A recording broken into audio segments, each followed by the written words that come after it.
Welcome to the year that borrowed me back. Settle in, get comfortable, and prepare to enter a warm, funny, and a heartfelt story about regret, second chances, and learning how to overcome. Thank you for listening. Now, let's begin. The Year That Borrowed Me Back, Chapter 1. The Man Who Blamed a Tuesday. Evan Hartwell had spent 24 years blaming one Tuesday. Not every Tuesday, of course. Some Tuesdays were harmless. Some carried nothing more dangerous than grocery receipts, oil changes, and emails beginning with just circling back. But one Tuesday in May, when Evan was 17, he had been standing behind the auditorium at Havenport High with drumsticks tucked in his back pocket and a scholarship audition letter folded into his jacket. He had planned to board a bus that night, ride to Chicago, and play in front of people who could send him toward the life he thought he deserved. Then Mara Bell came around the corner crying. By sunset, Evan had made a different choice. By 42, he had rewritten that choice so many times in his mind that it had become less like a memory and more like a courtroom exhibit. Exhibit A, the bus ticket he never used. Exhibit B, the band that found another drummer. Exhibit C, the house with a mortgage, the job selling commercial washers, the marriage paperwork stacked in a folder on Mara's kitchen table. He had built a whole museum to the life he did not get. Unfortunately, no one wanted to buy tickets. On the morning everything changed, Evan stood in his apartment kitchen, watching coffee drip into a cracked mug that said "World's Okayest, Dad." The mug had been a Father's Day gift from his son Milo, who had presented it with a straight face, and then laughed so hard he had hiccuped. That was 3 years ago, before Milo started wearing headphones at dinner, before Evan moved out, before the house became a place Evan visited like a repairman. His phone buzzed. Mara. Evan stared at her name. Even after 6 months apart, the sight of it still made his ribs tighten with hope and dread. He answered too quickly. "Hey, you forgot," Mara said. Evan closed his eyes. There were many possible things he could have forgotten. This was one of the primary challenges of being Evan Hartwell. "I forgot," he said carefully. "In the emotional sense or the calendar sense?" Milo's sound check. He looked at the wall calendar, where the square for today was aggressively blank. "No," Evan said. "I remembered that." "Evan." I remembered the concept of it. On the other end, Mara made the kind of silence that had once been affectionate and had since evolved into a small private weather system. "The drama club fundraiser is tonight," she said. "Milo designed the soundboard. Tess has a display in the lobby. I told them you'd be there. I will be there. On time." That feels unnecessarily specific. "Evan, on time," he said. "I promise." A pause. "Tess is bringing Kai," Mara added. Evan straightened. "Kai with the motorcycle." "It's a scooter. It has skull stickers. It has one sticker. One skull is a declaration of values. Please do not interrogate him." "I don't interrogate. I ask fatherly questions in a firm but legal tone. You once asked him if his helmet was decorative. It looked decorative." Mara sighed, but Evan heard the smallest ghost of a laugh underneath it. That ghost hurt worse than anger. It reminded him of a house where they had once stayed up too late painting a nursery yellow because they thought yellow was optimistic. "Just come," Mara said softly. "For them." The call ended. Evan looked around his apartment. 1 chair, 2 unpacked boxes, a stack of work shirts, a microwave that beeped like it had unresolved trauma. He poured coffee into the World's Okayest Dad mug and missed the rim. That evening, Havenport High smelled exactly as Evan remembered. Floor wax, cafeteria steam, old paper, and a nervous chemical tang that belonged only to adolescence. He walked through the main hall carrying grocery store flowers for Tess and a box of donut holes for Milo, because he did not know how to express sincere emotional support without carbohydrates. Students flowed around him in bright clusters, laughing, shouting, glowing with the careless cruelty of people who believed adulthood was a distant rumor. A trophy case stood near the auditorium entrance. Evan stopped before it despite himself. There he was, 17-year-old Evan Hartwell, grinning from a faded photograph of the 2001 Havenport High Jazz Ensemble. His hair fell across one eye. His drumsticks were raised like swords. Mara stood 2 rows behind him in the choir, laughing at something outside the frame. Evan touched the glass. "Look at that idiot," he muttered. "Which one?" Evan turned. An old woman in a blue custodian jacket stood beside a mop bucket. She had silver hair pinned beneath a baseball cap and eyes as bright as porch lights. "Me," Evan said. "The drummer." She leaned in. "Handsome kid." He thought so. "What happened to him?" Evan gave a short laugh. Life gets blamed for a lot of things it didn't do. He looked at her. She wiped the glass with a rag, clearing a smudge from young Evan's face. "You ever wish you could go back?" she asked. "Every day. Dangerous habit, looking backward too long. Forward hasn't exactly been a parade." The old custodian smiled, but not unkindly. "Maybe you don't need your youth back. Maybe you just need your sight." Before Evan could answer, the auditorium doors opened and music burst into the hall. Milo's sound check had begun. Evan glanced at the stage lights spilling across the carpet. When he looked back, the custodian was gone. Only the mop bucket remained, rolling gently by itself as if someone had just let go. The fundraiser was titled Night of Tiny Miracles, which Evan found suspiciously cheerful. Milo sat in the back booth behind a soundboard crowded with cables. He wore black, as if auditioning to become a shadow. His hair fell over his eyes. His headphones looked large enough to guide aircraft. Evan waved. Milo gave him a nod so small it might have been a sneeze. Tess's display stood in the lobby, delicate architectural models made from paper, wire, and pieces of sea glass. They were beautiful. Not cute, not good for a teenager. Beautiful. Evan stared at one tiny house with a roof shaped like a folded wing. "She made that from a cereal box," Mara said behind him. Evan turned. Mara wore paint-splattered jeans and a green sweater. Her dark curls were tied back. There was soil under one fingernail. She looked tired. She looked radiant. He hated how much both things were true. "She's incredible," Evan said. Mara softened. "Tell her that." "I will." Across the lobby, Tess stood with Kai Mercer. Kai had perfect hair, a leather jacket, and the relaxed confidence of a person who had never cleaned a bathroom he personally made dirty. He was laughing while Tess watched him, trying to decide if his approval was oxygen. Evan's jaw tightened. "Don't," Mara warned. "I'm standing still. Your eyebrows are moving aggressively." Before Evan could defend his eyebrows, the theatre doors opened, and a swell of feedback shrieked through the lobby. Everyone winced. From the sound booth, Milo froze.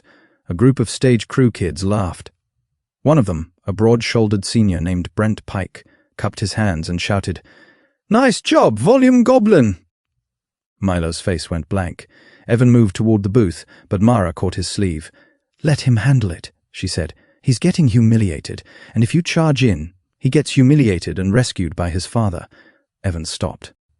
On stage, Mrs. Sato, the theatre teacher, calmly adjusted her scarf and said into the microphone, "Excellent. Now that the building has confessed its feelings, let us begin again." The students laughed, but with her, not at Milo. Milo leaned over the board. His hands trembled. Then he found the bad cable, switched channels, and the sound cleared into warm, perfect balance. Mrs. Sato looked toward the booth and bowed. Milo almost smiled. Evan felt pride rise in him so suddenly it was painful. Then his phone rang. Work. He stepped into the hall to answer it. By the time he returned, Tess's display had been moved, Mara was helping fold chairs, and Milo was gone. The donut holes sat unopened in Evan's hand. Later, driving through a storm beside the old Havenport boardwalk, Evan heard himself arguing with nobody. "I was there," he said to the windshield. "Mostly." Rain slapped the glass. The ocean rolled black beyond the railings. The Ferris wheel stood dark against the sky, a circle waiting for electricity. His phone buzzed again.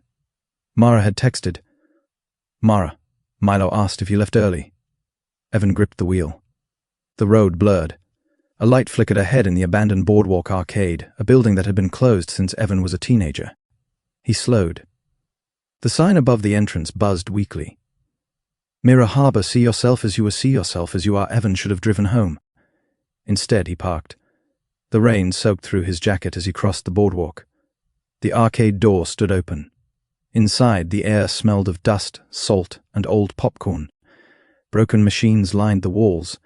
A claw crane held one faded stuffed whale in its metal grip, still trying after all these years.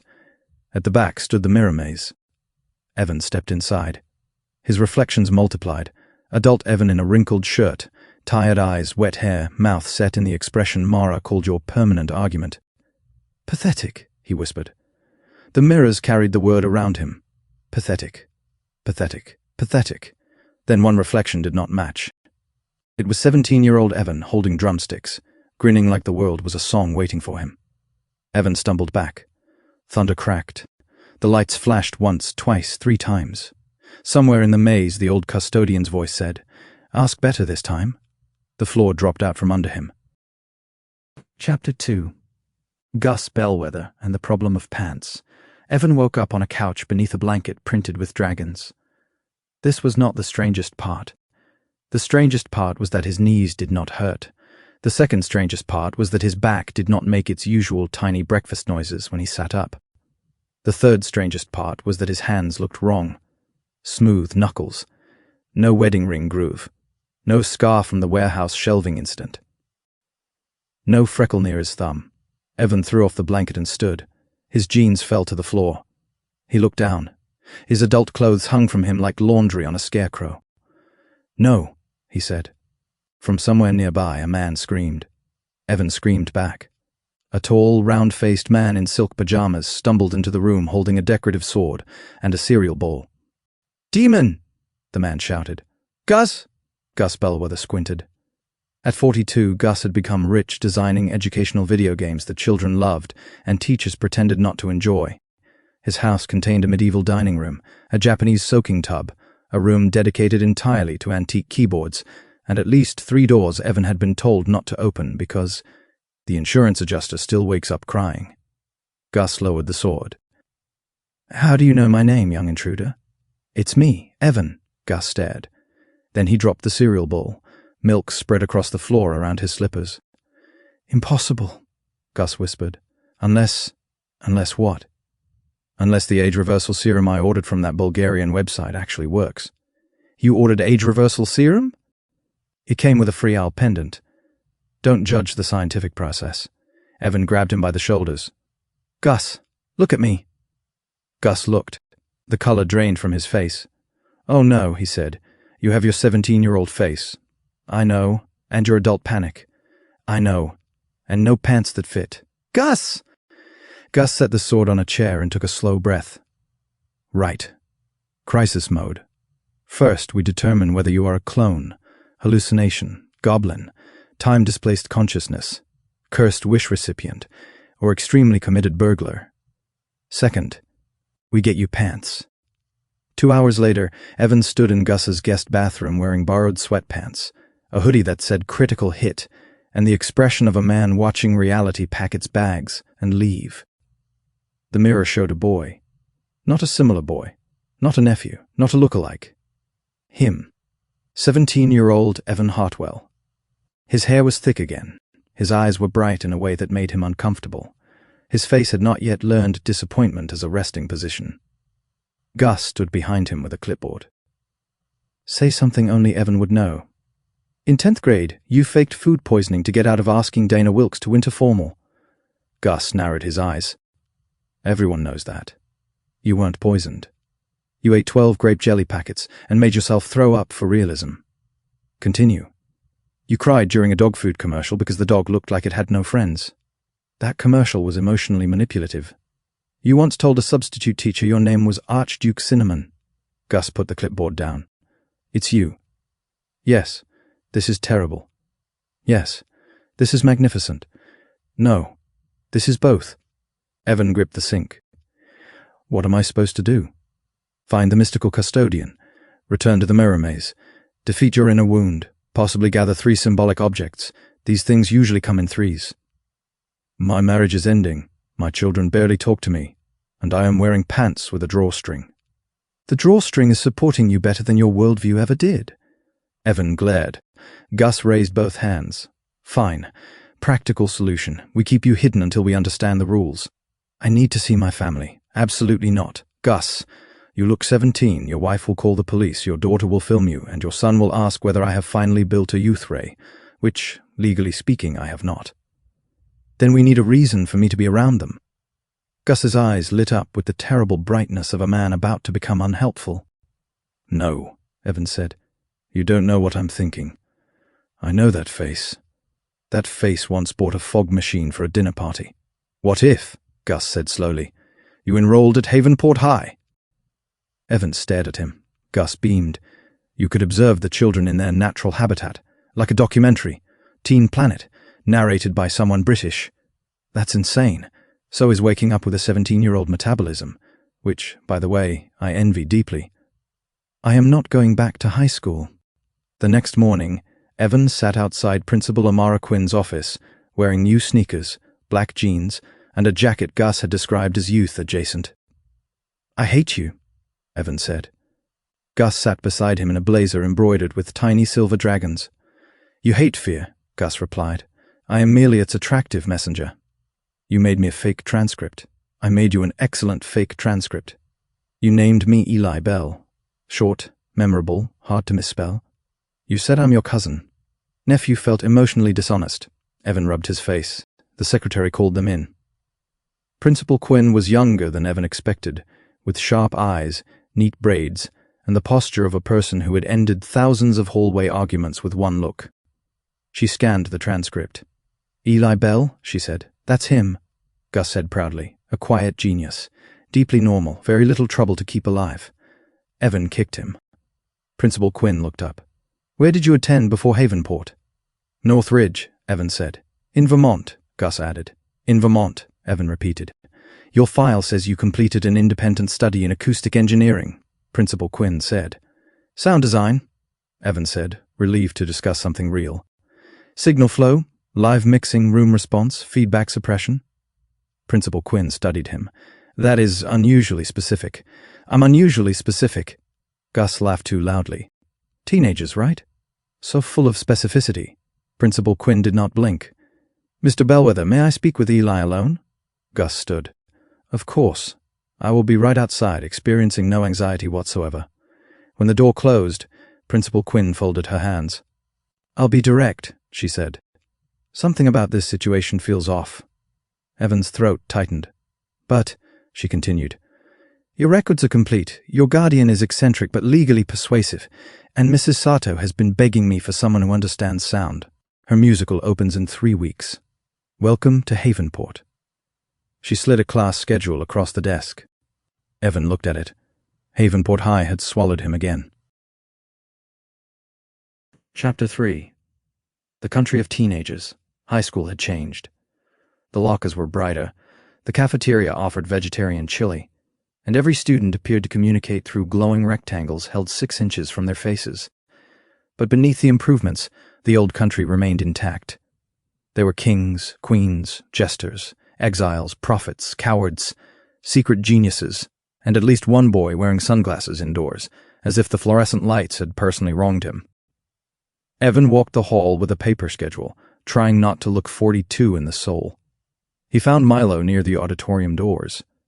His son stood alone, untangling cables from a rolling cart while 3 older stage crew boys watched him struggle.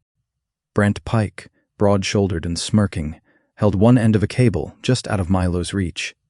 Careful, Brent said. Sound gremlin might bite. The other boys laughed. Milo's cheeks reddened. He reached for the cable. Brent lifted it higher. Evan felt his body move before his brain approved. Hey, he said. The boys turned. Brent looked him up and down. New kid. Old soul, Evan said. Milo glanced at him from beneath his hair, confused. Brent tossed the cable onto the cart. We were helping.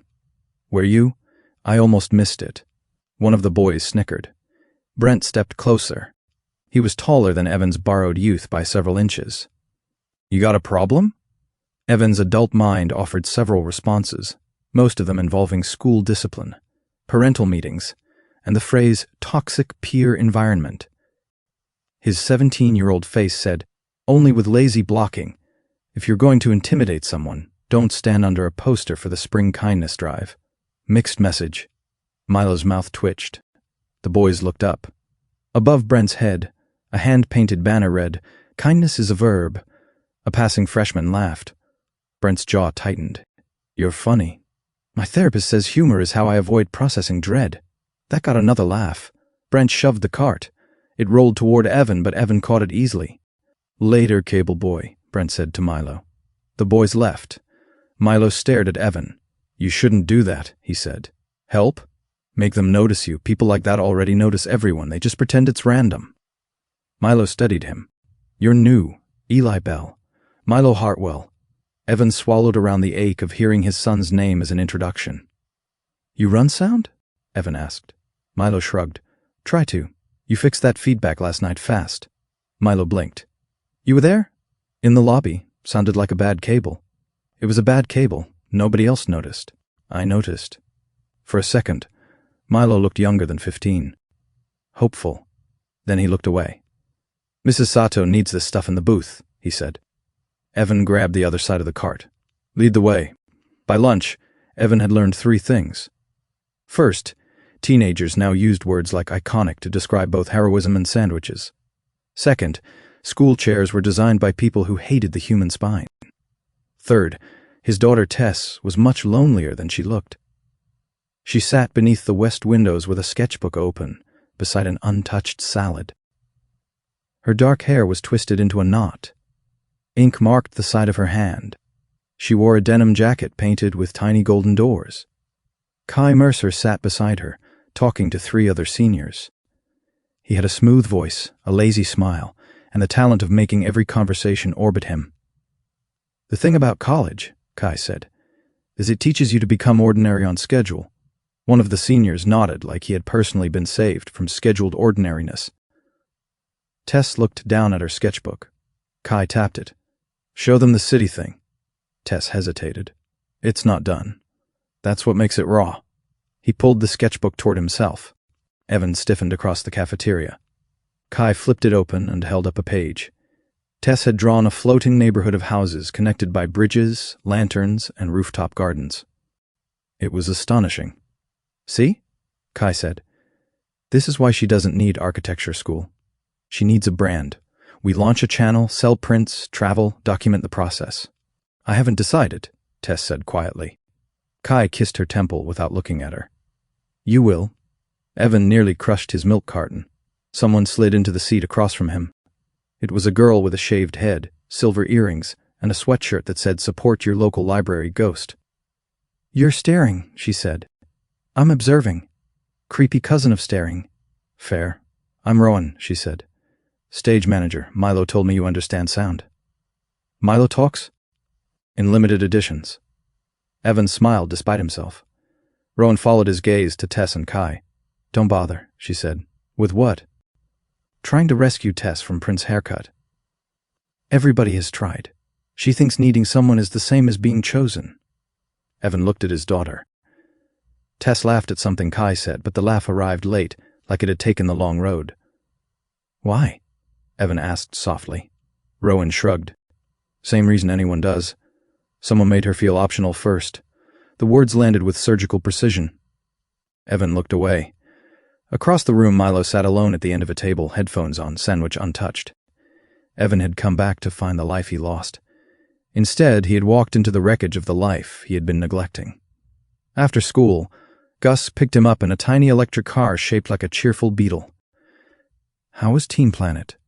Gus asked. Evan collapsed into the passenger seat. Hostile, expensive shoes, emotional landmines everywhere. So unchanged. Milo was being bullied. Tess is shrinking herself for a boy with villain hair. Mara thinks I abandoned them because, apparently, I did. Gus drove in silence for half a block, which for Gus counted as a medical event. What are you going to do? He asked. Fix it. Excellent. How? Evan looked out the window at the school fading behind them. I have absolutely no idea. Gus nodded solemnly. The classic parental strategy. Chapter 4. The sound of a boy being heard. Mrs. Sato's theatre looked like controlled disaster. Students carried flats painted as rooftops. Someone argued with a fog machine. A girl in a sun costume walked past eating pretzels from the moon's prop basket. The spring musical was called Skylines. An original production about a city that learned to float after a flood. It was exactly the sort of ambitious, underfunded school production that could either become magical or collapse under its own cardboard clouds. Milo sat in the sound booth, hunched over the board. Evan slipped into the seat beside him. Need an assistant? Milo eyed him. Do you know what you're doing? Enough to be annoying. Fine. Don't touch Channel 6. Sacred Channel 6? Got it. On stage, Mrs. Sato clapped twice. From the lantern queue, she called. Milo, rain under the first line, then city hum after Tess's projection. Evan froze. Tess is doing projections? Milo nodded toward the back wall. A projector glowed to life. Tess's drawings filled the stage, paper cities, floating gardens, windows lit warm against blue rain. The entire theater changed. Students stopped moving. Even the fog machine seemed humbled. Milo adjusted the sound. Rain whispered beneath the image. Then a low hum rose, almost musical, like a city breathing. Evans stared. His children had made something together and he had not known. You built that sound? He asked. Milo shrugged. It's beautiful. Milo's fingers paused above the board. It's just layers, he said. Most beautiful things are. Milo glanced at him, startled by the sincerity. Then Brent Pike entered the booth. Mrs. Sato said I could watch, Brent announced, dropping into a chair he had not been offered. Milo stiffened. Brent leaned forward and pushed a fader. A microphone squealed. Milo grabbed the fader back. Don't touch that. Relax, it's just buttons. It's not buttons. Whatever, Gremlin. Evan turned slowly. He said don't touch it. Brent smiled. Are you his bodyguard now? No. Worse, I'm emotionally invested. Brent reached past him for the board again. Evan caught his wrist. Not hard, just enough. You know what's funny about sound? Evan said. People think the loudest thing controls the room. It doesn't. The person who knows where the feedback starts controls the room. Brent pulled his hand back. Is that supposed to scare me? No. It's supposed to educate you. Fear is extra credit. Milo made a sound dangerously close to laughter. Mrs. Sato looked up from the stage. Everything all right in the booth? Evan called down. Just discussing boundaries. Mrs. Sato's eyes moved from Evan to Brent. Mr. Pike, she said, the stage needs sweeping. I'm not crew. Today you are character building. Broom closet. Now. Brent left, muttering. Milo stared at the board. He's going to make it worse. Maybe, Evan said. But he didn't make it worse right now. Sometimes that's the first win. Milo looked at him. Who taught you that? Evan thought of Mara standing between him and his temper more times than he deserved. Someone patient, he said. That evening, Evan helped Mara unload flats from her pickup for the greenhouse display she was building in the school courtyard. She thought he was Eli, Gus's young cousin, which made every conversation feel like walking across ice wearing tap shoes. You're stronger than you look, Mara said, as they carried a wooden frame. That is exactly what I hope people write on my tombstone. She laughed. Evan nearly dropped his end. Mara's laugh had always been his favorite sound. Not the polite laugh. Not the social one.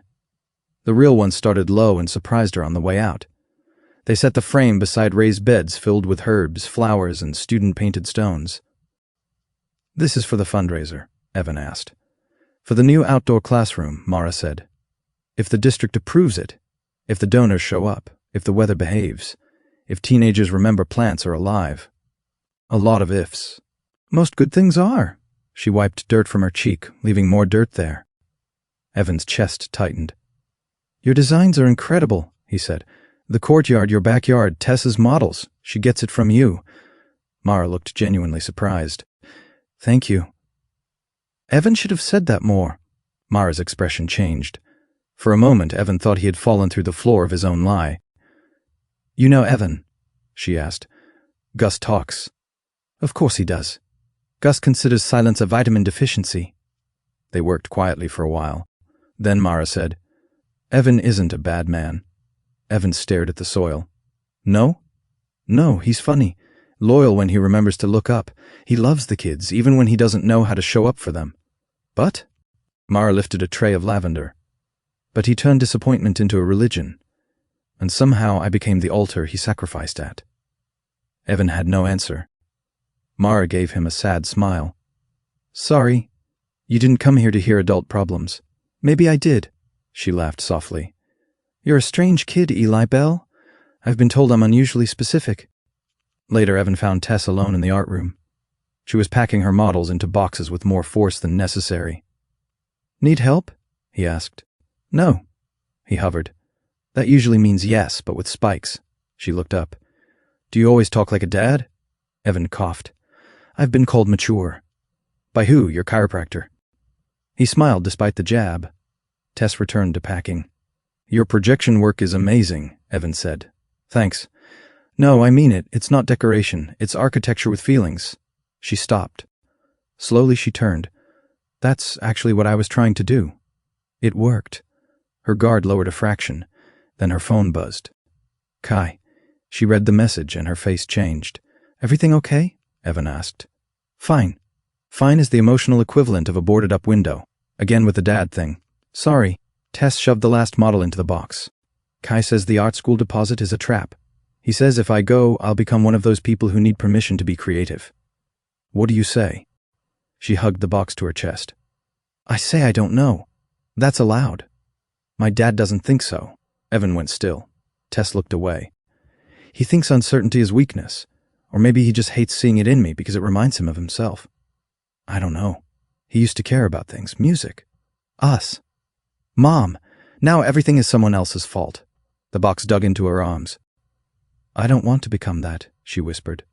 Evan felt the sentence open something in him. Then don't, he said. Just like that. No, not just like that, but yes, start there. Tess studied him. You're weirdly comforting. I'm going to put that on my college application. For the first time, she smiled. Chapter 5. Gus attempts fatherhood and other disasters. Gus had decided that being Evan's fake guardian required research. Unfortunately, Gus believed research meant buying things. By Friday, he had acquired a parenting bookshelf, a commercial espresso machine, a whistle, 3 cardigans, a first aid kit labeled Teen Emotional Collapse, and a minivan he described as camouflage for responsible adults. You already own 6 cars, Evan said. None say I attend curriculum night. The minivan has racing stripes. I contain multitudes. Evan sat at Gus's kitchen island eating his 4th bowl of cereal. The teenage body had horrifying demands. He could hear a bagel calling from the pantry like a ghost. Gus slid a packet across the counter. Permission slip. For what? The school retreat. 1 weekend at Camp Laurel Ridge. Theater kids, art kids, audio kids, student mentors. Absolutely not. Milo is going. Tess is going. Mara is going as a volunteer. Evan snatched the packet. Gus smiled. I forged my signature already.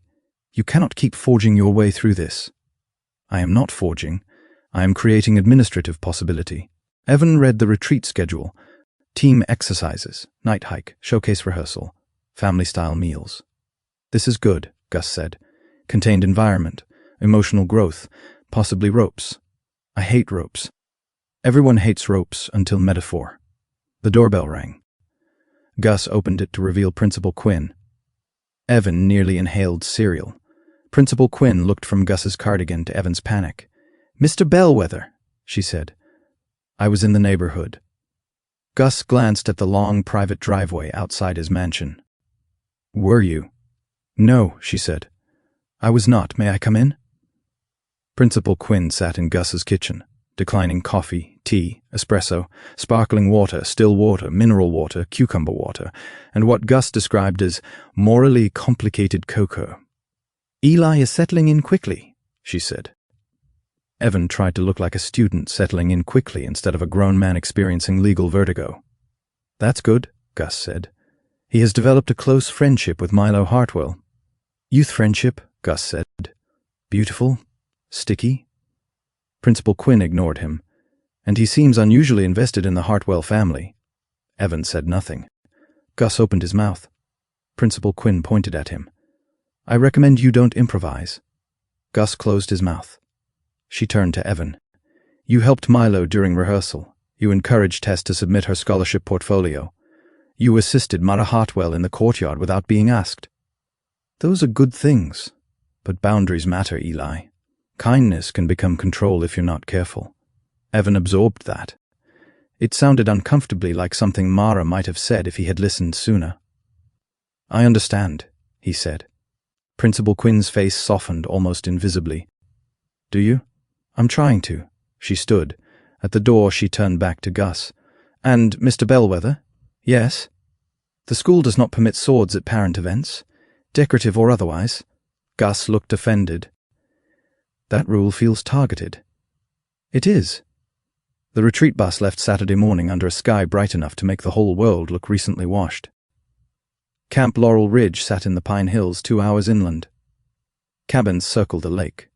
A dining hall leaned cheerfully to the left. Wind chimes hung from the porch of the arts barn. Milo carried a crate of microphones like holy relics. Tess carried her sketchbook. Mara carried emergency sunscreen, bandages, a clipboard, and the wary composure of a mother supervising chaos. Evan carried 3 duffel bags because Mara had asked for volunteers and his body still enjoyed being useful. You don't have to take all of those, Mara said. I know. I enjoy proving my skeleton hasn't betrayed me yet. She laughed. Tess watched them from the steps of the bus, curious. Milo watched too, but with the narrowed eyes of a boy who had begun solving a puzzle he did not yet want to name. That afternoon, Mrs. Sato divided everyone into teams for a challenge called Build a Bridge. Tell a truth. This sounds emotionally dangerous, Evan said. Milo nodded. Mrs. Sato believes theatre is cheaper than therapy. Each team received popsicle sticks, twine, glue, cardboard, and one question printed on an envelope. Their bridge had to support a brick. Their answer had to be honest. Evan's team included Milo, Tess, Rowan, and Kai. The question read, What are you afraid people will discover about you? Everyone went quiet. Kai smiled first. That I'm too talented, Rowan said. That is not a fear. That is a fragrance commercial. Tess laughed. Kai's smile tightened. Milo focused on the popsicle sticks. I'll go, Rowan said. I'm afraid people will discover I act competent because I am one inconvenience away from becoming soup. Tess said, I'm afraid I'll choose wrong and everyone will think they were right about me. Milo said nothing. Evan waited. Kai leaned back. I'm afraid of boring people. Happy. Rowan blinked. Accidentally honest. Progress. Milo tied 2 sticks together. Milo? Tess asked gently. He kept working. I'm afraid, he said finally, that if I speak up, people will laugh, and if I don't, they'll forget I'm here. Evan's throat tightened. The forest seemed to hold still. Tess reached across the table and rested her hand near Milo's, not touching, just offering. I don't forget, she said. Milo nodded once. Everyone looked at Evan. He stared at the unfinished bridge. I'm afraid, he said, that I already had everything good and I wasted years being angry it wasn't something else. No one joked. Kai looked away. Tess studied Evan as if his voice had opened a locked drawer. Milo whispered, That's a grown-up fear. Evan smiled sadly. I was an early bloomer. That night, the students rehearsed in the arts barn while rain tapped the roof. Milo's soundscape filled the room, water, engines, distant bells, human voices layered until they became the pulse of a floating city. Tess's projections washed over white sheets hung from rafters. Mara stood at the back beside Evan. I didn't know they were doing all this, she said. They're good at hiding wonder. So are adults. They watched Tess adjust a skyline with one hand, while Milo altered the sound beneath it. Brother and sister, arguing without words, collaborating in secret fluency. Mara's eyes shone. Evan would love this, she said. Evan looked at her. Would he? If he let himself. Rain thickened overhead. On stage, the lights flickered. For one instant, Evan saw not the arts barn, but the mirror maze, reflections, stormlight, the old custodian's smile. Then the light steadied. From the rafters, a single drop of rain fell onto Evan's wrist. He wiped it away. When he looked up, the ceiling was dry. Chapter 6. How to Lose a Do-Over. The temptation arrived wearing applause. On the second day of the retreat, Mrs. Sato held an open showcase where students could perform anything. Songs, monologues, poems, short films, chaotic dances with scarves. Evan had intended to sit quietly. Then someone found the old drum kit in the arts barn storage room. It was dusty. One cymbal was cracked. The snare needed tuning. The bass drum pedal squeaked like a haunted mouse. It was perfect. Milo saw Evan looking. "You play?" he asked. "A little." Rowan, carrying a clipboard, appeared beside them. Dangerous sentence. Musicians who say "a little" are either terrible or secretly unbearable. "I'm neither," Evan said. Milo handed him the sticks. The weight of them in Evan's hands changed the room. He sat behind the kit. His feet found the pedals. His fingers loosened. For a second, he was not a man pretending to be a boy. He was simply someone at home inside rhythm. He tapped the snare once. Then he played. Not loudly, not showy at first. A brush of hi-hat, a heartbeat kick, a roll like rain gathering on a roof. The students quieted. Milo leaned forward. Tess turned from her projection screen. Evan built the rhythm until the old barn seemed to lift on it. He played what regret felt like when it finally started moving.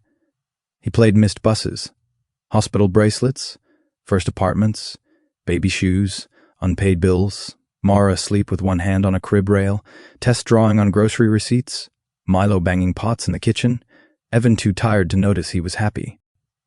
When he stopped, the barn was silent. Then everyone erupted. Applause hit him like sunlight. For one dangerous moment, Evan forgot why he was there. Mrs. Sato crossed the room, eyes bright. "Eli," she said, "where have you been hiding that?" "Storage room of the soul," Rowan muttered. A man near the back approached. He wore a visitor badge and carried himself like someone who had spent a life listening carefully. "I'm Dorian Vale," he said. "I run the youth program at North Coast Conservatory. We're expanding our summer intensive. Do you have representation?" Evan almost laughed. Representation. At 17, he had wanted someone like this to appear from the mist and point toward destiny. Now destiny had a visitor badge and sensible shoes. "No," Evan said. "You should apply," Dorian said. "Deadline is Monday, but I can hold a slot. Talent like that deserves a door." "A door." Evan looked at Tess. His daughter watched him with wonder, and maybe envy, and maybe the pain of seeing someone else offer the permission she wanted.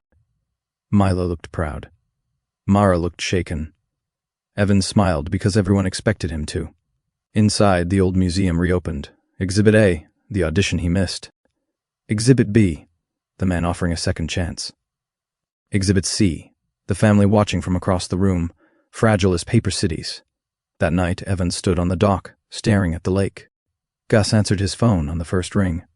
"Did someone die? Did you turn into a toddler? Did you accidentally join a cult? Rank emergency on a scale of 1 to dragon?" "A conservatory director heard me play." A pause. "Oh," Gus said. "He offered me an audition slot." "Oh." "Stop saying oh like that. I have many O's. That was the complicated one." Evan watched moonlight ripple across the water. What if this is why it happened? To play drums. To get the life back. Gus was quiet. When he spoke, the theatrical layer had dropped. "Evan, do you want the life back or do you want the feeling back?" "What's the difference?" "About 24 years and everyone who loved you during them." Evan closed his eyes. From the barn, he heard laughter. Tess, Milo, Mara. His family, close enough to hear and farther away than they had ever been. "I don't know how to fix it," Evan said. "Maybe you can't fix it like a machine. Maybe you tend it like Mara's gardens." "Since when are you wise?" "I contain multitudes and several podcasts." Evan smiled. Then he saw Tess crossing the gravel path toward the parking lot with Kai. Her backpack was slung over one shoulder. Kai carried her portfolio case. They were not heading toward the cabins. "Gus," Evan said, "I have to go." Evan caught them near Kai's van, a faded blue thing covered in stickers for bands that had broken up before either of them were born. "Where are you going?" Evan asked. Tess startled. "Nowhere," Kai smiled. "We're taking a drive. It's midnight." "Time is a colonial construct," Kai said. "So are curfews, and yet adults enforce them with clipboards." Tess stepped forward. "Eli, it's fine." "Is it?" Kai's smile thinned. "This isn't your business." "Probably not, but I'm making it my hobby." Tess glared. "Why do you care?" "Because I missed your first step," Evan thought. Because I missed the year you stopped asking me to look at your drawings. Because I was in the house and still somehow gone. He said, because you're carrying your whole future in that case, and he's treating it like luggage. Kai laughed. Wow, dramatic. Give her the portfolio. She can ask for it. Evan looked at Tess. Her face had gone pale. Tess, he said softly, ask for it. Kai rolled his eyes. Babe, we're wasting time. Tess flinched at the word babe as if it had a hook in it. Evan waited. The night held its breath. Tess straightened. Give me my portfolio, she said. Kai looked surprised, then annoyed. Seriously? Yes. You're choosing this random guy over me? I'm choosing my portfolio. For one perfect second, Evan saw Mara in her. Kai tossed the case onto the gravel. Evan lunged, but Tess got there first. She picked it up and held it against her chest. Kai got into the van. Call me when you're done being influenced by losers, he said. He drove away. Tess stood very still, then her face crumpled. Evan wanted to pull her into his arms, but he was not allowed to be who he was. So he stood beside her in the cold and said, That hurt. She nodded. But you did it. She wiped her eyes angrily. I hate that I still want him to turn around. That doesn't make you weak. It makes you human before the lesson finishes loading. A wet laugh escaped her. You talk like a fortune cookie with custody issues. I've been working on my brand. Tess leaned her shoulder against his for one brief second. It was not a hug. It was enough to break his heart. Chapter 7. The Courtyard of Things That Grow Back. By Monday, 3 things had changed. Tess submitted her scholarship portfolio. Milo told Brent Pike not to touch the soundboard and did not apologize afterward. Evan avoided the conservatory application like it was a wasp in a jar. He also began helping Mara after school in the courtyard. At first, she gave him simple tasks: carry soil, trim twine, sort seed packets. Then she trusted him with planting lavender along the stone path. Then she handed him a pencil and asked what he thought of the bench placement. He nearly cried over landscape geometry. Too much pressure? Mara asked. No, I just wasn't emotionally prepared for furniture authority. They stood together in the half-finished outdoor classroom. Raised beds formed a semicircle around a small platform. String lights waited overhead like stars that had not been switched on yet. The bench should go there, Evan said, pointing. Under the maple. People like to sit where they can see the whole space without feeling watched. Mara studied the spot. You're right. I am. Don't sound so shocked. It undermines the moment. They moved the bench. As they worked, Mara told him about starting her design business after years of doing favors for neighbors and calling it nothing. She told him about clients who wanted instant beauty without mud. She told him about learning plant names in the grocery line, while Tess slept in the cart and Milo kicked her ribs from inside. Evan listened. Really listened. He did not wait for his turn. He did not translate her story into his own grievance. He did not think, I gave things up too. He simply heard her. When she finished, she looked embarrassed. Sorry, I keep talking to you like you're my age. Maybe I'm easy to talk to. Maybe. Or maybe I spend too much time with teenagers and plants. Plants don't interrupt. Neither should husbands. Mara grew quiet. Evan cursed himself. Gus talks a lot, he said quickly. About Evan. About everything. Mara sat on the bench. Evan and I used to talk, she said. When we were young, we could talk until sunrise about nothing. Music, movies, how we wanted the kitchen to look someday where the clouds had personalities. Clouds definitely have personalities. Exactly. Then life got louder. Bills, kids, work, his disappointment, my resentment. We stopped listening and started collecting evidence. Evan sat beside her, careful to leave space. Do you still love him? He asked. Mara looked at the unfinished garden. Love doesn't always leave when trust does. Sometimes it just sits in the room with its coat on, waiting to see if anyone asks it to stay. Evan's eyes burned. And if someone did? I don't know. She looked at him then, really looked, and something unsettled moved across her face. You remind me of him, she said. Not just how you look, something else. Evan could barely breathe. I'm sorry, he whispered. For what? For him. Mara's gaze softened. You don't owe me that. But he did. He owed her 24 years of it. The conservatory director called that evening. Evan let it ring. Then he called back. Dorian Vale answered warmly. Eli, I hoped I'd hear from you. Thank you for the offer, Evan said. Really, but I can't take the slot. A pause. May I ask why? Evan looked across Gus's guest room. On the desk sat Tess's portfolio checklist, Milo's sound cue sheet, Mara's Courtyard sketch, and a photograph Evan had printed from his phone, the three of them in the lit garden, unaware he was taking the picture. Because it's someone else's door, Evan said. Dorian was quiet. That's a rare answer, he said. Is it a stupid one? Not if it's true. After he hung up, Evan expected lightning, mirrors, magic. Nothing happened. He was still 17. Gus found him sitting on the floor. You turned it down? Evan nodded. And no transformation? No. Gus sat beside him. Perhaps the universe is less interested in your symbolic gestures than advertised. Thanks. Or, Gus said, maybe choosing not to repeat the past is not the same as choosing the future. Evan looked at him. I hate when you're right. Everyone does. It is my burden. Chapter 8. Milo turns up the world. The night of the Skyline's premiere arrived with fog, flowers, and every parent in Havenport carrying a phone like a tiny recording studio. The Courtyard opened first. Mara's outdoor classroom glowed beneath strings of white lights. Lavender lined the stone path. The bench sat under the maple. Student-painted stones circled the raised beds, each marked with a word. Courage. Begin. Listen. Repair. Home. People loved it. They walked slowly, taking pictures, asking Mara for business cards she had almost not brought. Evan watched from near the herb bed as she tried to accept praise without deflecting it. She failed twice, then got better. Tess's projections played against a canvas screen at the back of the garden, houses floating, windows glowing, bridges opening into sky. A woman from the Regional Arts Board stood beside Tess, asking questions. Tess answered clearly, no shrinking. Evan pressed a hand to his chest. Gus appeared beside him wearing a velvet jacket. You look proud enough to rupture something, Gus said. She did that. She did. Milo's next. Then we shall prepare tissues and plausible allergies. Inside the theater, the musical began. For the first 20 minutes, everything worked. Tessa's projections transformed cardboard into cityscapes. Milo's soundscape carried scenes from rooftops to flooded streets to floating gardens.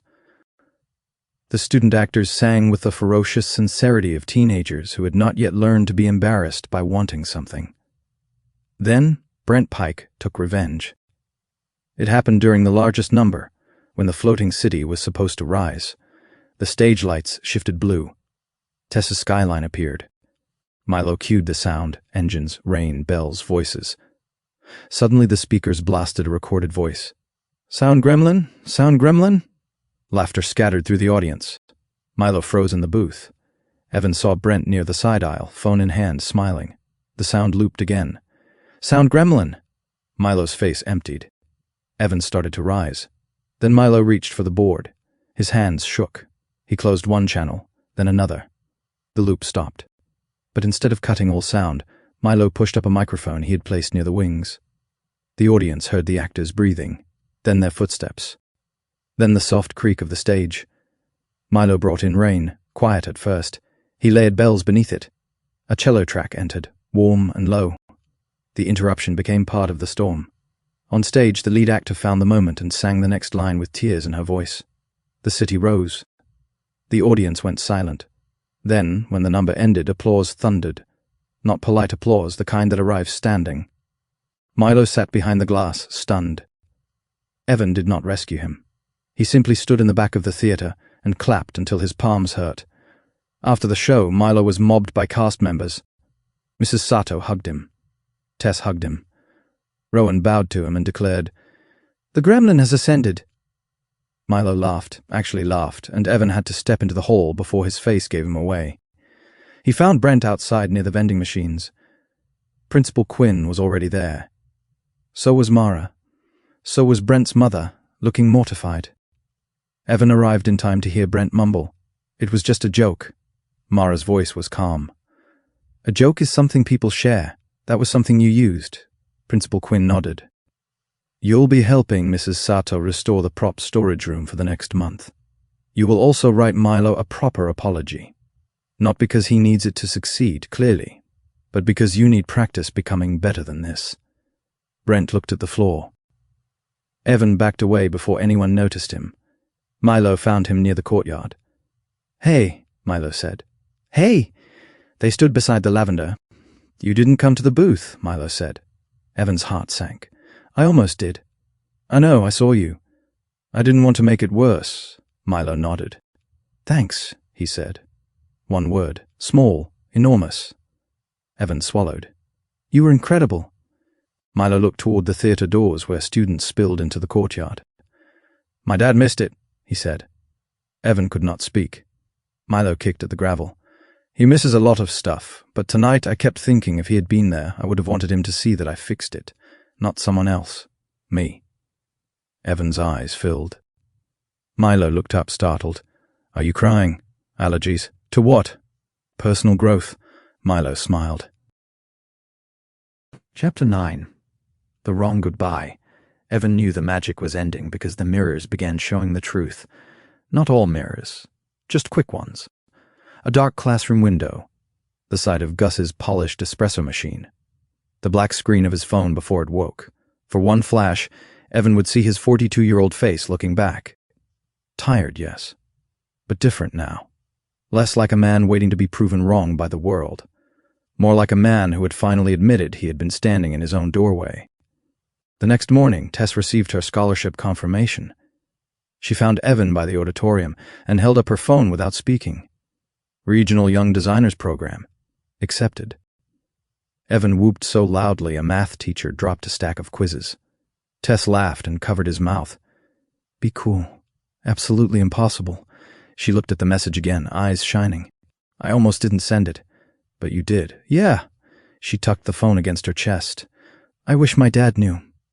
Evan's smile faded. Tell him. He doesn't answer like a person who wants news.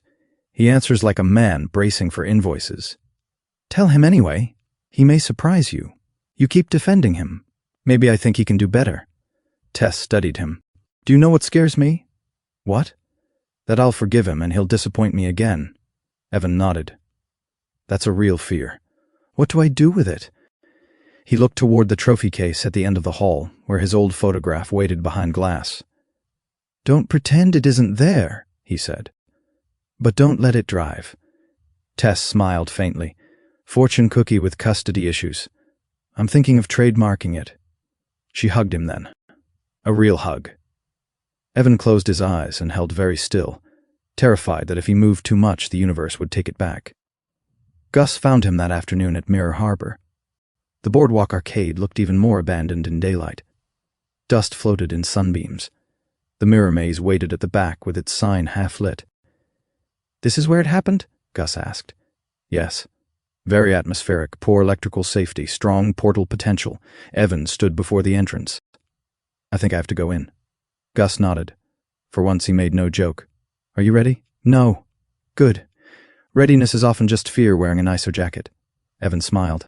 Thank you, he said. For what? Everything. Pants, fraud, friendship. Gus blinked quickly. You are welcome, though for legal reasons fraud was never here. They embraced awkwardly, then less awkwardly. Evan stepped into the maze. Reflections opened around him.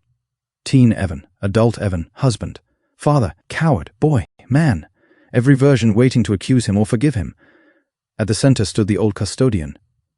She leaned on her mop and smiled. Well, she asked. I want to go home. Which one? Evan looked at the mirrors. In one he saw the stage, applause, the conservatory director's card. In another the apartment with one chair. In another Mara's courtyard lit like a promise. In another Tess hugging her portfolio. In another Milo at the soundboard, no longer hiding. The hard one, Evan said. The one I already had. The custodian nodded. Good answer? Light filled the maze. Evan reached toward it. Then his phone buzzed. The light vanished. He was still 17. He looked at the screen. Milo, championship showcase tonight. Dad didn't answer. You coming? Evan stared. The custodian was gone. Gus called from outside. Did you transform? Evan stepped out of the maze. Not yet. Why not? Evan looked toward Havenport High, beyond the rooftops. Because I almost said goodbye to the wrong thing. Chapter 10. The life that was waiting. The district showcase filled Havenport High with parents, donors, students, teachers, and the wild electricity of a night that mattered. The Courtyard would be judged for funding. Tess's design work would be reviewed by a scholarship panel.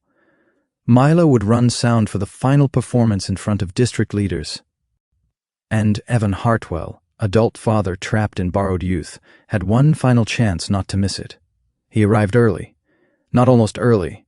Not emotionally early. Actually early. He helped Mara test the courtyard lights. He helped Tess mount her drawings. He carried Milo's backup cables without being asked. He found Brent Pike sweeping prop storage and gave him a nod that said, "Keep going without saying good job too soon." Then he borrowed Gus's phone and called himself. His adult number went to voicemail. Evan listened to his own recorded voice say, "This is Evan. Leave a message." He almost hung up. Instead, he spoke. Tess got in. Milo was brilliant. Mara built something beautiful. You have spent too long acting like the life you chose was a punishment. It wasn't. It was a gift you stopped unwrapping. Come home. Apologize without defending yourself. Listen without preparing your speech.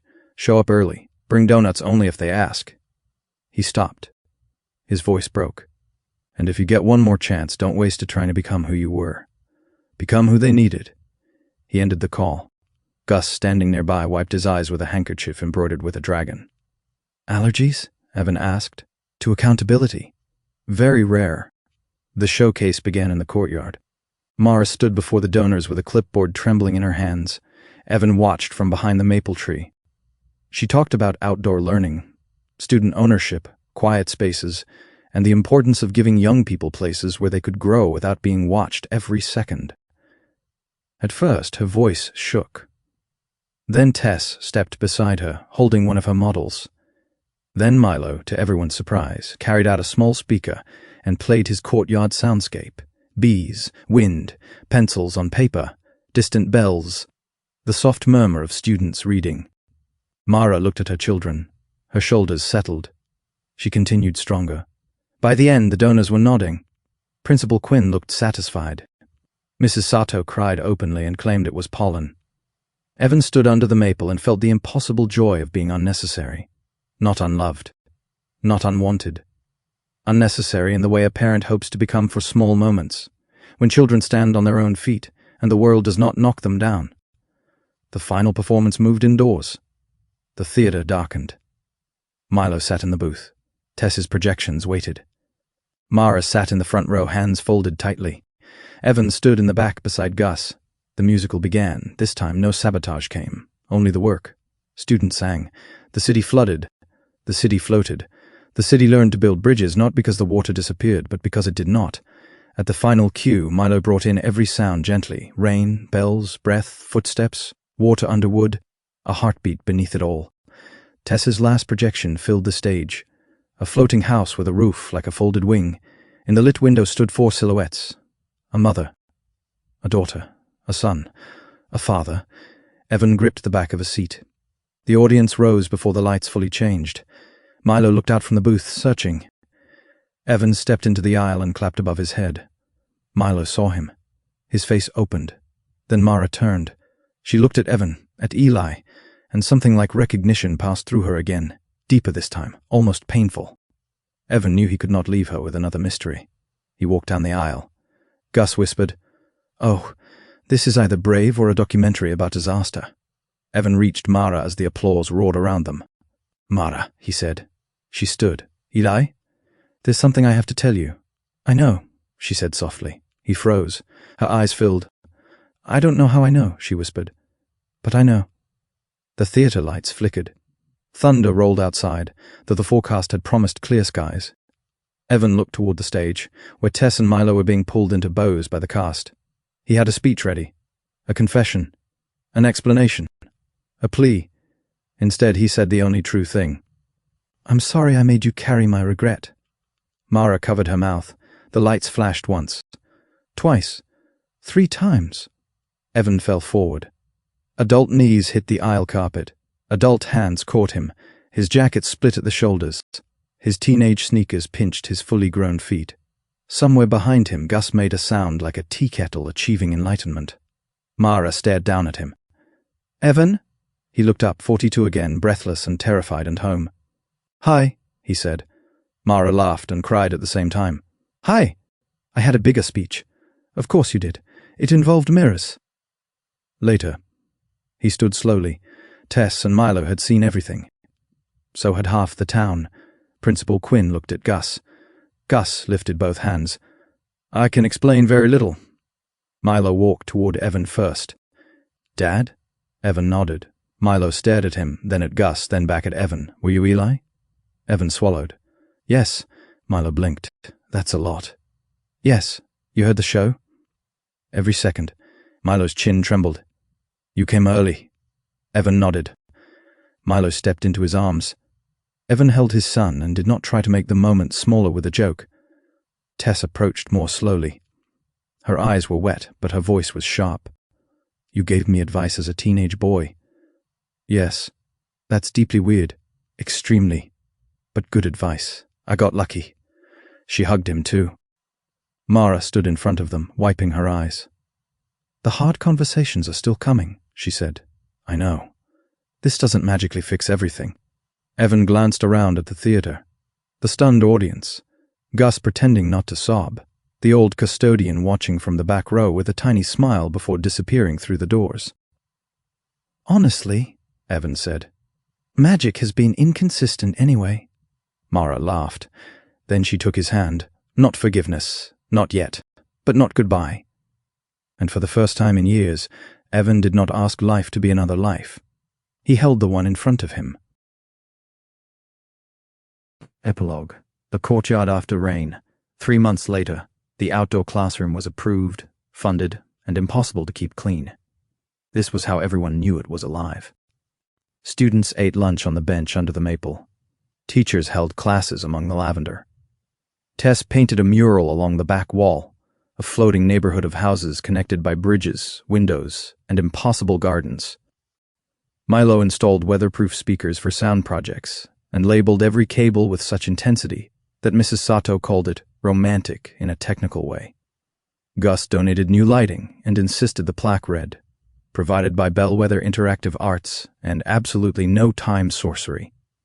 Principal Quinn rejected the second half. Mara's design business grew faster than she expected. Her website, built anonymously before Evan confessed, brought 3 clients in the first week. She pretended not to know he had helped. Evan let her pretend. He had learned that not every good thing needed his fingerprints visible. He moved back home slowly, not triumphantly, not with trumpets. First for dinner on Thursdays, then to help fix the garage shelves, then to sleep on the couch after a storm knocked out power. Then, one Saturday morning, Mara found him making pancakes in the kitchen, while Milo argued that sound waves could improve syrup distribution, and Tess painted tiny doors on the windowsill. Mara stood in the doorway. Evan looked up. "Too much?" he asked. She shook her head. "No," she said. "Just enough." On the anniversary of the storm, Evan returned to Mirror Harbor. The arcade had been renovated by the Town Arts Council. The claw machine worked. The popcorn machine smelled dangerous. The mirror maze had a new sign. "See yourself clearly, 1 ticket, no refunds." Evan bought a ticket. Inside the maze, his reflections followed him. Adult Evan. Husband. Father. Drummer. Dishwasher salesman. Apology maker. Pancake burner. Man still learning. At the center, the old custodian waited with her mop. "Well?" she asked. Evan smiled. "I still have regrets." "Of course, but they don't get the whole house anymore." She nodded, pleased. "That's usually enough." From outside, Mara called, "Evan, the kids want funnel cake." "Gus is trying to win a whale from the claw machine and frightening children." Evan looked back. The custodian was gone. In the mirror, his 17-year-old self appeared for one last breath of time. The boy raised a drumstick in salute. Evan raised his hand. Then the reflection became only him. Older, Still here. Still possible. He stepped out into the boardwalk sunlight where his family waited, and the ocean wind came bright off the water. For once, Evan did not wish to go back. He had finally learned how to arrive.